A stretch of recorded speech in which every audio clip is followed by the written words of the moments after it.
Hello again. So we're going to start with looking at the tools, the scripts, the kind of plugins that you can use, and also to look at Maya and how to set up your Maya for the workflow for this class. All right, let's take a look. So for your Maya here, the first thing is going to be about, like me, I like to be an auto key down there, so it puts the key automatically on. We're going to see a few things in terms of the Maya settings. When you start your shot, in terms of the display, you want to generate UV tile preview on scene load. Like this, when your characters have textures that are within your rig and you load them up, they will get automatically, the kind of texture. So let me actually reference what you want to do when you put a camera in your Maya. You want to reference him in. You do not want to import him. You want to create a reference, because if your rig changes, actually you will see on the Raman rig, if you download them, there was a previous version, because at the beginning, Raman just did a first one, and I actually reached out to him asking for small things like these controls or the chin control or these kind of things to kind of establish a little more, or like the neck tension. So Raman did an update, and if he does an update like that, when you do a reference in your scene, you are able to update the rig and get these kind of changes that can happen, and keeping your animation. If you import it, it's not possible. So it's very important that you reference your rig. Every studio does that. It's just the way it is. Like that, when the rig gets updated, you have the updates with it. What you do is you go create reference. Okay, and here I'm going to go to the resources, onto the rigs, up and there to the Raman rig that I have in here, up, and we're going to use Mars. So you see me, I put the textures with the rig in the same folder. Like that, it finds it automatically. And with his textures, since it has multiple folders, when you have multiple characters, it can be problematic. So I like to have them like this. So what you do is, well, you reference your rig in, and you will see that when my rig come in, and I show the textures up there, it will automatically generate them. Okay, so like that, you don't have to redo it. So this is very important to generate them. The other thing in your settings of animation here, you want to be in parallel mode. Okay, parallel allows for your processor to, when it plays the rigs, have a multi-pros that allows it to actually play real time. So in parallel, your rigs are going to go a lot faster. So put it into parallel in there, and I think it will help, your Maya gets real-time playback. We will see about this right after, okay? But let's keep going in these. Also, your time slider here, you want to make sure you're in 24 FPS by 1. The update view, I like to have them all. The looping to be continuous. Also, your undos to be infinite. Okay, and I think that's it for the different things. Oh yeah, also in animation, for the default in tangent default out, I like to be in auto span, and I like to be non-weighted tangents as the default for my curves in my Maya.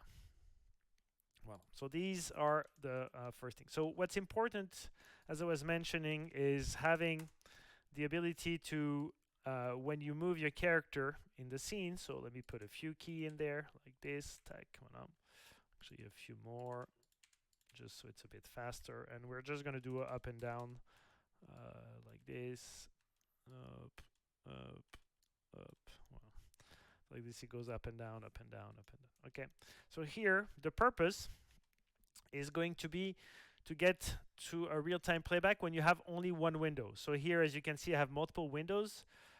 Here I have also multiple workspace, one where there is only one screen, like this. Okay, so here I have only one screen, and if you do only one window and you press play, you're going to see if your character gets to 24. What you can do is in your playback speed here, you can go to play every frame free.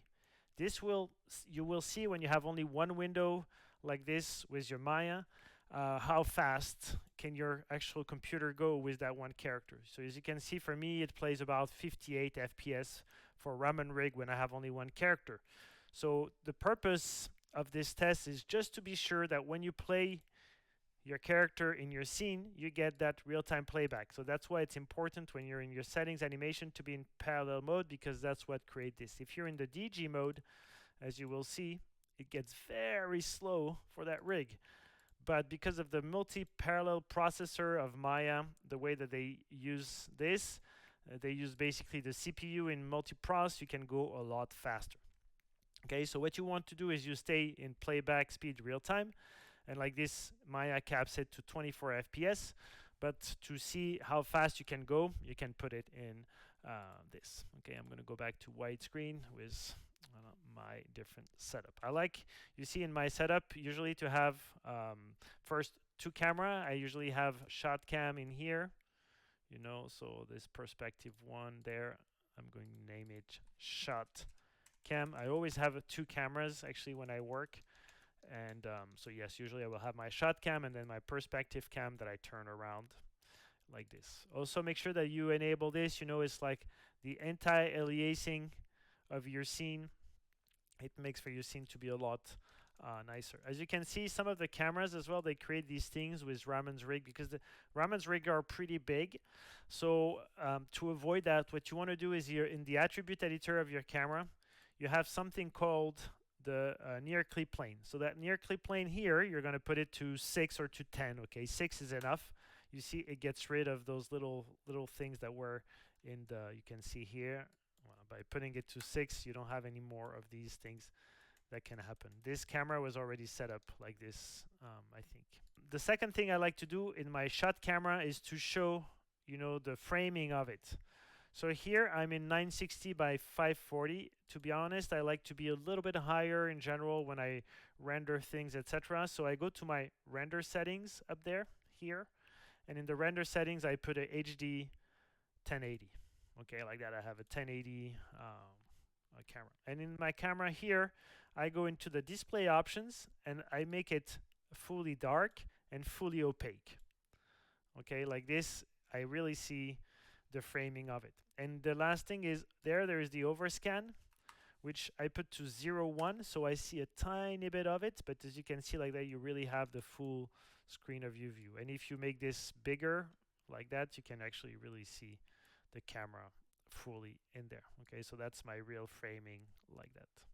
So yeah, two cameras like this, all that stuff. And here, if you want to lock your camera, what you do is you click up there. You cannot move it anymore, and you have your perspective here that you can move. So this is how you start to set up your Maya and to get the real-time playback and those two views. As I was saying, I like to have my graph editor down there, so when I select my curves, I can see them here. And the last thing I like to do is in the middle here, usually I have, well, this is a little small, the camera, but it's because usually I have more wide angle cameras, but it's okay. I'm just going to make it a tiny bit bigger. The other thing I have in general in here is the picker. So it's the DW picker that you can find in the links that I shared with you in the PDF. Okay, and so in that W picker, what you do is you go File, Open. When you download the Raman's rig, you have those two pickers, the face picker and the male body or the female body. Okay, so you can select those and you go Open. It opens these two. What happens is when you select, you see it doesn't select the character here. Is because you need to go in Edit and change namespace to tell him what is the name of the character that he needs to select. It's the same for the face. You can press F and it makes it in the middle like this. You change the namespace here to that. So by pressing F and doing these, you get that. So yeah, like this, you can just select it. All right, and here for the face is the same. If it doesn't select the face, you need to change the namespace. Actually, here it did. So in terms of the tools, I think right now this is the most important one, your Maya, your character referencing this, and the real-time playback as you play. Once you have this set up already, I feel like you're going to be able to animate faster. And that's why I love those new Raman rigs, because they're playing real time, because they're super fast compared even to the older rigs, you know, like the Apollo or the Artemis that he did prior to this. They were slower, and right now these ones, they kind of go really fast. You can even have two characters in your scene and it plays real time, which I think is a very, very big plus in this. I also like in this view to show none, so I show none in general. Then Alt 2 gives you the the character. Alt 4 give you the image plane, and the NURBS curve. I think it's Alt 3 or Alt 1. I remember. Me, I put it as C. You can change this in your Windows setting preferences and hotkey editor. takes a bit of time to open. There we go. So in here, you can go into here in the application command. For example, let's say you want to change Alt to, I think if I press Alt +2, no. So what you do for this is you go in the application command and you type polygons. By typing polygons, when you go down, you have Alt2, and here you can change it to whatever you want, in here. If you don't want Alt2 to be or something like this. Well, I'm not going to save it at all. So, but you can change it. For me, you see I changed the curves one to C because it was like this prior to this.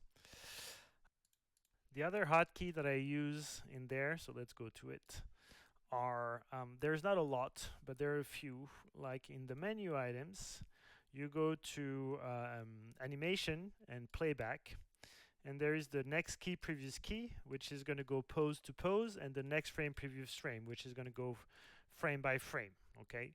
In there as well, in the application command, what I type is the play. Be careful when sometimes it changes like this, but so play back toggle here, and I press P. This is to play stop, so I don't have to go and play it into this thing here. I just directly have it there. And I also use the pan zoom. So you go pan zoom, toggle pan zoom press, toggle pan zoom release, this one. Those are the only one that I use. Again, like frame by frame or pose to pose. Okay, play, stop, play, stop, play, stop, like this. And then the other one is when I click on it and I use the right middle and the middle button, it helps me in creating a zoom in my camera if I want to see something a little closer. And when I click on it again, it goes back to its original version. Also on this view, I don't like to have the manipulator, so I take off the manipulator here, so it's really just the character like this. Alright, so that's it for the Maya hotkey, for the Maya setup. I think we've went through everything for Maya.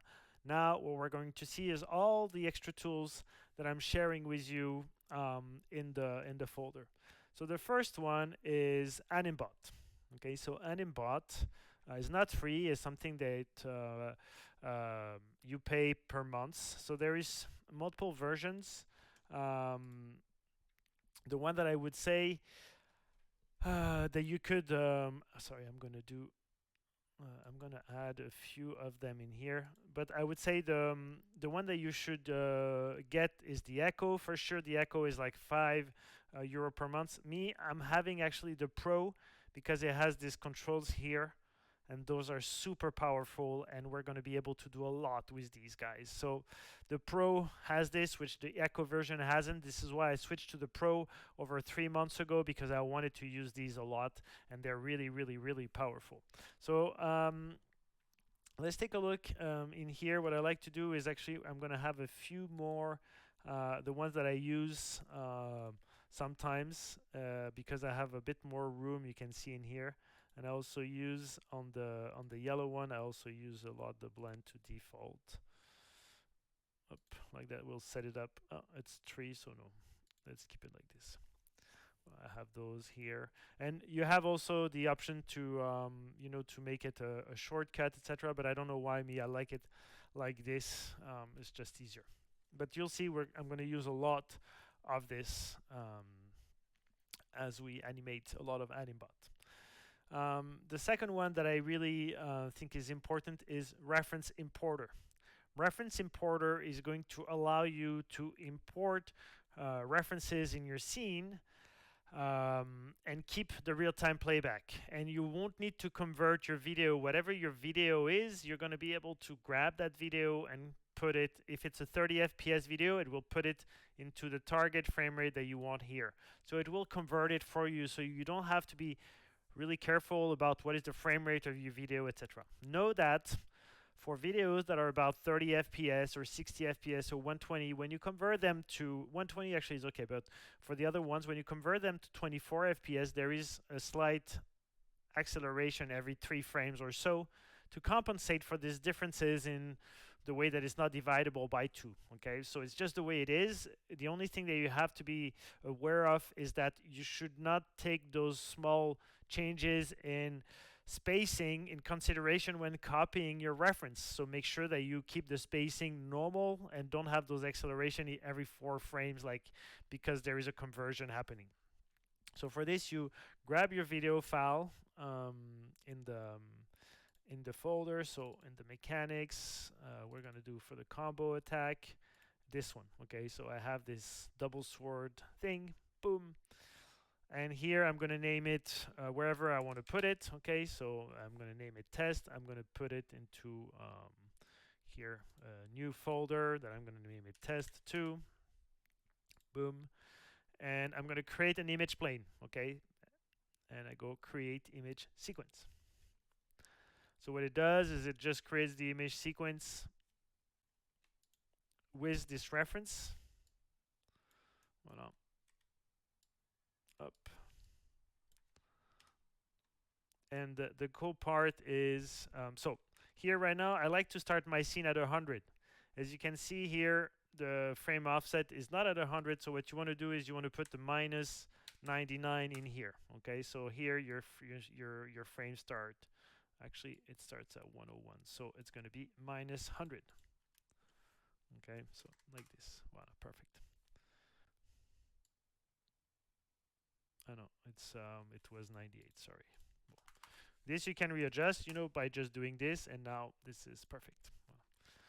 Okay, and I think here the purpose of the reference and the character, same thing, is to make sure that you have real-time playback when you look at the ref and you have your character playing in there. Okay, I think this is really what's going to be helping you in having a clean workflow, is that you don't have to play blast all the time. The computer that I have right now for this class is a basic Asus computer. I mean, basic, it's a game computer Asus, but it's like a portable one, so it's like a laptop. It has a 4070 in there, and it has a Ryzen 9, but they're still a laptop, and I can play real time like this. So it's very important to try to get something that's going to allow you to play real-time playback with these characters. Okay, if not, you're going to be struggling a lot by doing a lot of play blast. When you do play blast, you lose time. So to avoid losing that time, what you want to do is using these kinds of rigs that are fast, using these kind of tools like the reference importer to be able to have that. So once I have this, to be able to put this reference onto my camera, so let's say this will be actually the side kind of a more shot. So what you want to do is you want to select the reference, then you select your camera, okay, and you're going to snap it. This is the snap of Animbot. So it basically snaps the reference into the camera. Then I'm going to move the reference away here, okay, and so what we're going to use is ZV Parent. ZV Parent is that little parenting tool. So DV Parent is that little tool here, and so what you do is you grab first the child and then the reference, and you click on this one up there.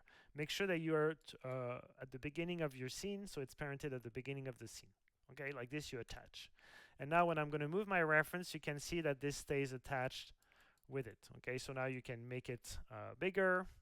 And what's cool with DV Parent is when you parent it, you can still replace it and change where it is, etc. And here the purpose will be to have the character and the reference to be about the same size, okay? But like this, right now you can have your scene and even get well, a lot closer like this, etc., etc. Okay, and even this, you can scale it to make it the same size as your character. So you can start animating the shot. Right, but it's very important to use reference importer and to do this with it, and to have the JPEG sequence like that to be able to have the real-time playback. After this, in terms of the other tools, will be Studio Library. So Studio Library, I have put a few libraries in there that you can use. They're basically neutral poses of characters or facial expressions that I created. It's a way to save the posing that you did on all the characters. So for Mars, I created some shapes on the first Colosso class that are available that you can download, as well as getting, the hand poses for Mars, or just the start pose. So the start pose here is something as well that I wanted to discuss quickly. So I'm going to put a key on everything. I'm going to reset everything on this character. And what I do is I select all, okay, with this. And you grab that, and you're going to, from selection, and so it's Mars, the selection. And because here it's not Mars, you can see it's Mirok. But what's cool with Raman Rig is you can copy and paste from one character to the other. So you grab him and you go apply, and you will see that it creates and it puts that neutral pose on this character, with the hand kind of posed and etc. So it's ready for animation. I think it's nicer to actually start with this pose, because like that you'll have the right setup. Everything in this is set up correctly. So studio library, I also did a neutral for gamma that you're going to be able to use, a neutral for Mars. All those are available in the folder, so download them, put them into your studio library, and add them when you start your shot to help you start it. Then the other tool that I also share is the sticky tool, the sticky mod. This is so powerful. Let me show you what you do with this. So the sticky mod, I like to use it a lot for like muscles in general, or when I have to push things on the face or things like these. So what I do in here is I select a vertex. I'm making it a NURBS curves because all my controls are NURBS curves, so like that it's easier to hide and to show. Those characters are really big, as I was saying, so the curve scale, you can put it to 20, I think, for this. The fall off radius, you can put it to 10, I think, something like that. And you go create sticky mod. It will create this kind of controller here that you can move. Okay, and it will move the shirt part, for example. Okay, you can see it moves the shirt. Here, if you want to get the pec with it as well, what you do is you select the geometry, you select the sticky mod, and you go add geo. Boom. So now when I do this, it creates really something like on the pectoral here. And as you can see, it can create that feeling of kind of muscle on there. So you can do that on anything that needs to reshape or needs to add some little bit of life. Be careful of using that towards the end of your shot, because this makes the playback a lot slower. Okay, when I have a few of these, then my character playback can kind of drop a little bit more, and maybe I don't get real time. So it's something that I use mainly more when I get into the polish stage to get a little bit more movements and details, etc. And you can delete them by getting rid of them in the outliner like this for the sticky mod. The other tool I'm sharing as well in the free tools, first we're going to go over the free tools and we'll go to the rest, is the FCM hider. I love this one so much, and I'm going to show you a little bit later during the class how to use it when we go into the workflow of the combo attack, etc. But basically it's to allow you to hide some parts, to mainly focus only on this chest, only on the arm, only on the head or whatever, by hiding the rest. So what you do is you go to the face, okay, that you select in here for the t-shirt, and you're going to go to add selection. Okay, so it will add the selection here. You can do the same on the arm tag. You grab all these and you go add selection like this. You can see even the arms get this. You can also even put the controllers if you like in there. So you select these guys and you go add selection. And so what it does is like this, you can hide, you see the arms, you can hide the legs, and you can keep only the actual chest or only the head, etc. So it's a really cool little tool, the FCM hider, that I love. Then the picker we talked about. There is also the M-Gear picker that you need to download and to use for gamma. For gamma, for the quadruped, as we will see, this is the picker that I use. This is the MG picker. MG is M-Gear. M-Gear is a different way of rigging. It's somebody that developed this rigging software and is really powerful, and a lot of people are using it. And so this M-Gear picker will be also helpful, I think, for other characters that can have a similar rig in there. This one is the DW picker, which is really cool as well. And then in terms of the tools that are not free, there is the Play Blast tool, which is Zubrik Advanced Play Blast, which is the one that I use to create some of the play blasts in here. So up, I'm gonna put it there. Up, and I'm gonna name it whatever. Up. Okay, and I'm gonna select this, and I go play blast, and here it really takes voilà, the lens that I put here, the if you want to show the reference or not, etc., etc. Okay. So here it's from 0 to 7, but you can do animation like this, and you can go play blast, and like this, it will play blast the whole thing there. Okay. But I think this is really cool. The Zerbrig Advanced Play Blast is the same person who does Keyframe Pro as well that I gave you, and Keyframe Pro I love because you have a lot of options. You can draw on things, and it even has some ghosting now, like in SingSketch, so you can really do a lot of cool things. You can same do some background, some foreground, the opacity of your things. You can change. You can also create multiple like clips, where you retime them, and so like this, you have the opportunity to create however you want to do some little editing of things, so here I edited the first in the timeline here I need to add the other two up, voila. And so you see some editing, whatever it is. It could be you can edit your video like that. So this is the play blast. The reason why I have a play blast is because, as you will see in your Maya, your options might be limited now that QuickTime Pro is not used anymore, etc. So to avoid the AVI that is super heavy, I use the Zerbrig Evans Play Blast. I use FFmpeg on the side to create MP4 that are really small for your Play Blast, and I think it's a lot better for the Play Blast tool. So Zerbrig and Keyframe Pro are really, really cool. Also, another one that I use is the Overlap Helper.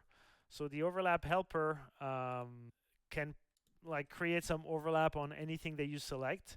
So here I'm going to use the rotation of the arm. I'm going to put some physics just so it has some overshoot, and voila, and I'm going to loop it, because here let's create a loop.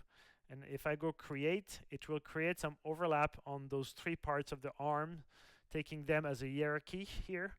When you type hierarchy, is because you only selected one, but I prefer to select them and don't use the hierarchy. I feel it works better. And as you will see, when it has this kind of movement, so it creates an anim layer, so you can delete it if you want to. Okay, so we're gonna make it a lot bigger. Sorry, a lot bigger, not so smooth, but with more overshoot. Let's see. And honestly, the overlap helper is one of the easiest one to use, and I will show you how to use that a bit more in depth when we look at gamma and the quadrupeds. Yeah, I don't know why it stops after this. It shouldn't stop, but you can see the little bit of movement there. But right now, it doesn't seem like it's actually creating the movement after that, which I don't know why, but well, at least you can see the beginning here. It has this kind of a little bit of overlap there.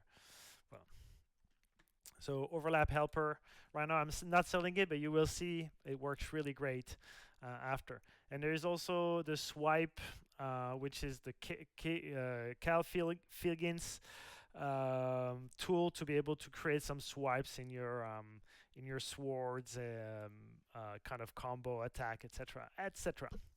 Well, so I think those are the main tools that I'm going to use, and I'm going to show you in the class. And this is what are important that you download all of them. Also, one thing that I would like to go over are the references, like the link of the references that I'm sharing with you. So it's important to really find good references when you want to do some body mechanics. So I think online there are a lot of things that you can find, but to me the main website that I think are my go-to ones for students. This here is for quadrupeds. The reason why I love these is because so let's say I'm gonna go walk. Actually, you can type walk, or you can type whatever animal you want, but you can see you have a lot of different animals walk, and all those they're on fixed cameras. So you can really use them, and you can really analyze, and you can download them, and you can put them into the reference importer, and it gives you quite a few cool references of animals. This is my go-to animal references. The other one is Motion Actor Inc. I really like these ones because they have, sorry, let me take out the sound. They have multiple angle cameras that you can actually look at. Be careful with the video gamey feeling sometimes. Like here, you can see how when they stop, they do these kind of things. But it's mainly to, well, I think to get some cool action, etc. There is a lot in there that you can use. This one here is a girl that does a lot of like combo attack. But what's cool as well is, sorry, let me take out the sound. Is you can see the camera is fixed. That's a really super strong kick and stuff. So voila, this girl as well is cool. And the other one is Shakan Parsons. But he spins and he does. I don't want to sign in right now, but well, you can see these references are really cool, and are I would go to these to kind of create the things that you can see on the web page. Any of those shots are done from this kind of website. Well, I hope this helps, and now we're going to have a look at workflow. See you soon.